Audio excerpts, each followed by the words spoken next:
அவர்கள் தமிழ்நாட்டில் இருக்கக்கூடிய ஆயிரக்கணக்கான பள்ளிகளுக்கு உரிய தொடர் அங்கீகார ஆணை, அதே மாதிரி உங்களுக்கு நர்சரி பிரைமரி பள்ளிகளுக்கு அங்கீகார ஆணை, சிபிஎஸ்இ உடைய ரெனிவல் ஆர்டர், சிபிஎஸ்இ என்ஓசி இதெல்லாம் எங்களுக்கு கொடுத்திருக்காங்க.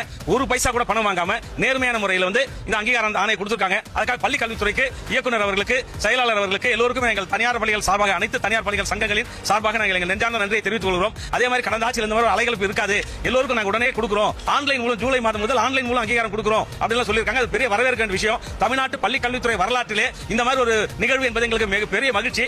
கடந்த முறை திரு செங்கோட்டையன் கல்வி அமைச்சர் இருக்கும்போது இந்த மாதிரி மாவட்டம் வந்து கொடுத்தாங்க. இதனால் தனியார் பள்ளி நிர்வாகிகள் தமிழகத்தில் 15,000 பள்ளிகள் அங்கீகாரத்திற்காக மாவட்டம் தோறும், மாநிலம் தோறும் அமைச்சர்கிட்ட பார்த்து, அங்கங்க இடைத்தரகர்களை பார்த்து பணத்தை கொடுத்து ஏமாந்து 5 ஆண்டுகளாக நாங்கள் பட்ட சித்திரவதைகளுக்கு அளவே கிடையாது. அதே மாதிரி அதிகாரிகள் கூட ரொம்ப அலைய வச்சுட்டாங்க. ஏன்னா அது சரியில்லை, இது சரியில்லை, கொரிஸ் போட்டு குறைகளை சொல்லி கோப்புகளை திருப்பி அனுப்புவதில் கவனமா இருந்தாங்க. ஆனால் இன்றைக்கு புதிய அரசாங்கம் தளபதி விஜய் அவர்கள் பொறுப்பேற்ற பின்னால் 1 மாத கால இடைவெளிக்குள்ளாக எந்தவித நிபந்தனையும் நிர்பந்தமும் இல்லாமல் ஆயிரக்கணக்கான பேர் அழைத்து சென்னையில் வைத்து அங்கீகாரம் கொடுத்திருக்காங்க. இது உண்மையிலே வரவேற்க வேண்டிய விஷயம். அது இதை இப்படியே தொடர்ந்தால் நாங்கள் தனியார் பள்ளிகள் எல்லாம் அவர் சொன்ன மாதிரி கல்வி சிறந்த தமிழ்நாடு உயர்த்துவோம். நாங்கள் அரசின் விதிகளுக்கு உட்பட்டு கல்வி கட்டணம் நியாயமான முறையில் கல்வி கட்டணத்தை வாங்கி அரசுக்கு பக்கபலமாக பாலமாக இருப்பது நாங்கள் எல்லா பள்ளி நிர்வாகிகளும் உறுதி கூறுகிறோம். அதற்கு முன்பும் இருந்தது.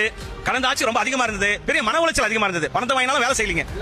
அதான் உண்மைங்க. பணத்தை வாங்கி கொண்டாலும் வருடக்கணக்கில் எங்களை ஏமாற்றி அலைகழித்து நாசம் செய்தார்கள். இன்றைக்கு நாங்கள் நிம்மதியாக எங்கள் தொழிலை செய்யலாம், கல்வி கற்பிக்கிற காரியத்தை செய்யலாம். அதற்கு நாங்கள் எல்லோரும் தயாரா இருக்கிறோம்.